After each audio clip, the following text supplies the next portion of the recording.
Hello बच्चों, इससे पहले वीडियो में मैंने आपके साथ जो बेसिक होता है फिज़िकल क्वांटिटीज़ का वो डिस्कस किया था कि फ़िज़िकल क्वांटिटी क्या होती है, यूनिट्स क्या होती है। अब देखिए आगे हम डिस्कस करते हैं जो हमारी फंडामेंटल क्वांटिटीज़ होती हैं, ठीक है, उनकी यूनिट्स और उनके सिंबल के बारे में। अब देखिए सबसे पहले हमारी जो पहली फंडामेंटल क्वांटिटी होती है वो होती है लेंथ। ठीक है, लेंथ की जो यूनिट होती है एसआई यूनिट कह सकते हैं, वो होती है मीटर, और जो उसका सिंबल होता है वो होता है एम। इस तरीके से मास होता है, उसकी एसआई यूनिट होती है किलोग्राम, जिसको हम लिखते हैं केजी। टाइम की एसआई यूनिट होती है सेकंड, जिसको हम लिखते हैं एस।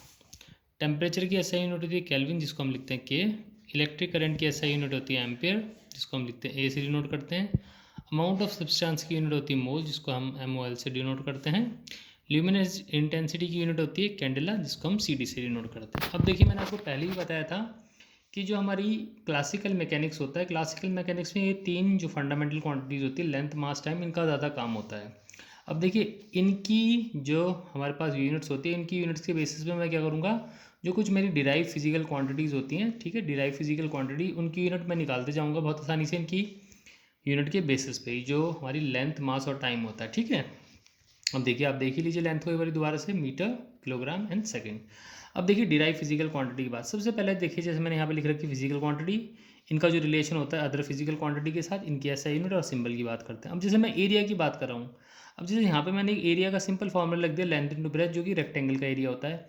लेकिन इसके अलावा अगर जो मैं किसी सर्कल की बात करूँ तो सर्कल का एरिया कितना होता है, जैसे कितना होता है पाई आर स्क्वायर। ठीक है, तो चाहे आप सर्कल के लिए एरिया की यूनिट निकालोगे, चाहे आप किसी रेक्टेंगल के लिए एरिया की यूनिट निकालोगे, कितनी निकलेगी, मीटर स्क्वायर ही निकलेगी। क्योंकि सीधी सी बात है, देखिए जो कोई लेंथ होगी उसको मैं मीटर में नापूंगा, जो जो ब्रेथ है वो भी क्या है, ब्रेथ भी क्या होती है, एक लेंथ ही तो होती है, दो पॉइंट के बीच का डिस्टेंस ही होता है। जैसे मैं रेक्टेंगल से मैंने बना दिया, सपोज ये मैंने रेक्टेंगल बना दिया, मैं इस रेक्टेंगल को बोल देता हूँ ए बी सी डी। तो ये क्या हो जाएगी, ए से बी तक इसकी लेंथ हो जाएगी, बी से सी तक क्या हो जाएगी, इसकी ब्रेथ हो जाएगी। तो ब्रेथ भी देखा जाए तो एक तरह की लेंथ ही तो ही, दो पॉइंट्स के बीच का डिस्टेंस ही तो हुआ।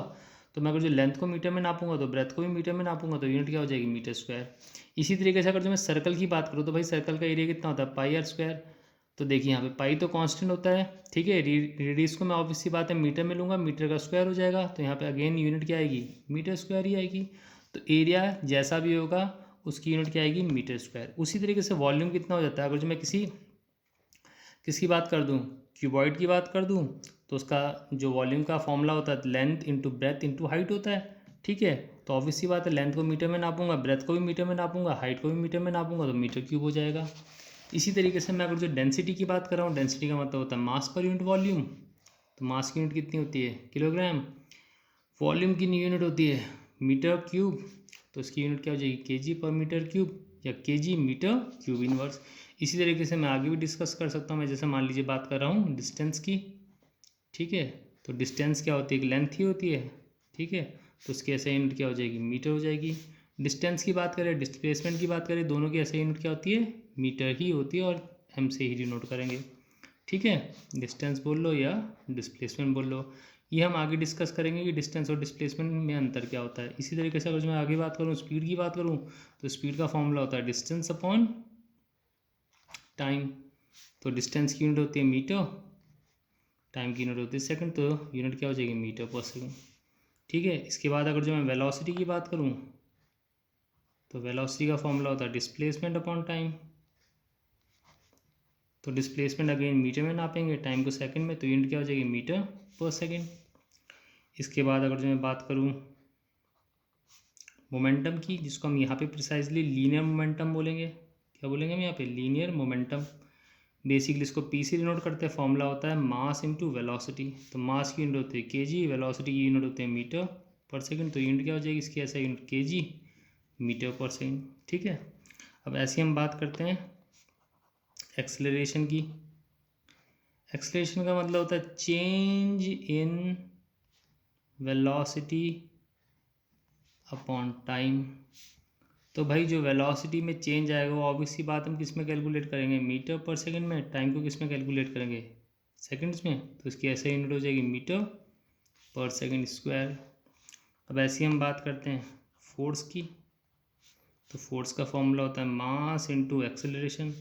तो मास की यूनिट होती है केजी, एक्सेलरेशन की यूनिट अभी मैंने ऊपर लिखी है मीटर पर सेकंड स्क्वायर, तो यूनिट क्या हो जाएगी, केजी मीटर पर सेकंड स्क्वायर, इसी चीज़ को हम न्यूटन बोल देते हैं। इसी तरीके से अगर जो हम अगली बात करें, हम बात करेंगे प्रेशर की, तो प्रेशर का फॉर्मूला होता है फोर्स अपॉन एरिया। इसको बेसिकली कैसी फोर्स लेते हैं हम, नॉर्मल फोर्स लेते हैं, तो फोर्स की यूनिट होती है न्यूटन, एरिया की मीटर स्क्वायर, तो न्यूटन पर मीटर स्क्वायर, इसी चीज़ को हम बोल देते हैं पास्कल। अब ऐसे ही हम बात करते हैं वर्क की, तो वर्क का फॉर्मूला होता है फोर्स इंटू डिस्टेंस, तो फोर्स की यूनिट होती है न्यूटन, डिस्टेंस की मीटर, न्यूटन मीटर को हम क्या डिफाइन करते हैं, जूल। इसी तरीके से अगर हम बात करें पावर की, तो पावर का फॉर्मूला होता है वर्क अपॉन टाइम, अब वर्क की यूनिट होती है जूल, टाइम की यूनिट होती है सेकंड, जूल पर सेकंड को हम डिफाइन करते हैं वॉट। तो बस इसी तरीके से बच्चों हमारे पास क्या बनती जाती हैं, जो हमारी डिराइव फिजिकल क्वांटिटी होती है उसका बस हमें फॉर्मूला पता होना चाहिए, तो उसके फॉर्मूले से उसकी यूनिट क्या हो जाती है, बनती चली जाती है। तो आई होप बच्चों आपको ये चीज़ समझ में आई होगी। आगे की चीज़ हम नेक्स्ट वीडियो में डिस्कस करेंगे।